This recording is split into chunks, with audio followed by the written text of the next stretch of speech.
નમસ્કાર દર્શક મિત્રો, આપ જોઈ રહ્યા છો લોકમૈત્રી ન્યૂઝ. હું છું એન્કર અર્પિતા પટેલ. હવે જોઈએ અગત્યના સમાચાર.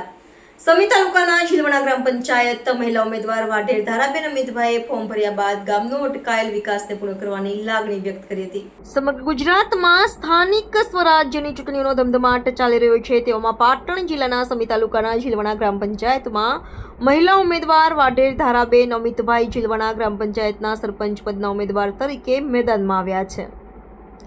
પાટણ જિલ્લાના સમી મામલતદાર કચેરી ખાતે બોડી સંખ્યામાં તેમના સમર્થકો સાથે ઉમેદવારી માટે ફોર્મ ભર્યું હતું. ફોર્મ ભર્યાની સાથે જ વાઢેર ધારાબેન અમિતભાઈ મેદાનમાં આવ્યા છે અને ઝીલવણા ગામમાં ઘણા સમયથી વિકાસના કામો અટકાયેલા છે તેને પૂર્ણ કરવાની ગ્રામજનો સમક્ષ પોતાની લાગણી વ્યક્ત કરી રહ્યા છે. અત્રે ઉલ્લેખનીય છે કે સક્ષમ અને શિક્ષિત ઉમેદવારો થકી ગ્રામ પંચાયતને મજબૂત બનાવવાનું પ્રધાનમંત્રી નરેન્દ્ર મોદીનું સ્વપ્ન ક્યાંક ને ક્યાંક સફળ થતું દેખાઈ રહ્યું છે. રિપોર્ટર ચેતન પંચાલ, લોકમૈત્રી ન્યૂઝ, પાટણ.